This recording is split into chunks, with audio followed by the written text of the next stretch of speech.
and welcome to episode 11 in the mini-series. This is the one of 4 on values, and we're going to continue now to focus on one of my favorites, one of the most important values that I look for in candidates and in colleagues alike. It is humility. Humility is that idea of recognizing when we don't have the answer for everything, and that it's okay to not know, and a recognition that there are other people's objectives, other people's knowledge that are more important than what we want, or more important or a better understanding than we have. And so that humility is a really important quality to sort of subjugate the ego, to stop us becoming closed-minded, stop us being so resolute in the knowledge that we think we have. So there's another one. And it's, humility just is beautiful, particularly in senior people. Because, it's easy to be humble as a junior, as someone just starting out or midway through. But get a bit of power, get some prestige, some status, and watch that humility fly out the window. So, it's particularly a strong indicator of the success of people in the team environments as well.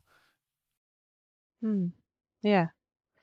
Humility can be a tough one though, right? Because there's also a desire to, know your self-worth, and especially us women, but other groups too, we're told we need to be more self-promoting at work, because in the past, women typically don't negotiate salary or push themselves forward at work. So you kind of have to balance humility with demonstrating your strengths, right? I think people mistakenly often conflate humility with a type of weakness. And I don't think that's the case with humble people. Like, I don't think, to be humble means that you can't be assertive, for example, with your salary and what you want. I think that's really important. And I think whenever I talk about humility specifically, I want to just be clear with people what I think of it as actually a real strength. It's hard to be humble. It's bloody hard to be humble. Take all of the accolades, all of the achievements that you have in your life, all of the titles and status, and then give it up. Don't use any of it.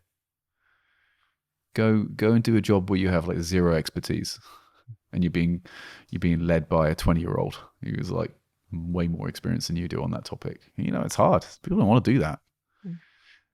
So being humble is, a really tough one. So it's a type of strength. So that'd be my first observation about it. I think you do highlight those some really interesting points, like about gender roles and cultural conditioning and stereotypical behaviors that we identify. You mentioned about negotiation of salary and self-promotion.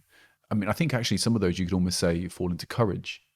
And I would say it's not even humility. Like, a lot of the observations I make about particularly women who don't negotiate very well or don't self-promote, and that's not just women, by the way, that's a number of different types of people, is that it's a lack of courage, because there's ultimately an underlying fear, a fear that maybe this lack of self-worth will actually be evidenced. Like, oh shit, I don't think I've got value. I don't think I am worth it. Everybody's going to figure that out if I ask for that thing that I want and I get told no. So I think there's something to that. There's something underlying there. I've actually, funny enough, and something I've observed in people who come from maybe more modest backgrounds, or from families where there's maybe more working class backgrounds and haven't been in very elite institutions before. They don't know the game of self-promotion as well as those who come from elite institutions or from privileged families, because it's more of a part of success as you raise up the levels that you need to speak, and be seen as having status, and status is an inherent component of what they have. And so they become more comfortable ultimately self-promoting and talking about themselves.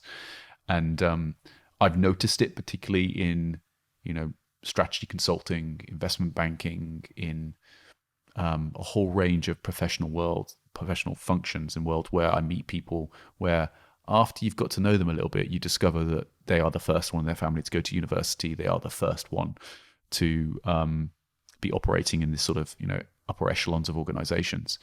And one of the things that can often hold them back is a willingness to play that self-promotion game. Because all their life they've been the underdog. All their life they've been looked down upon.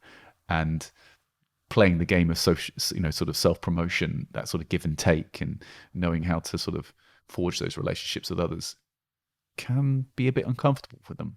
And I hypothesize that's because ultimately it reminds them of a sense of maybe some experiences they had as a child or in their adolescence growing up where they've been made to feel less than worthy of what they have when looking at others.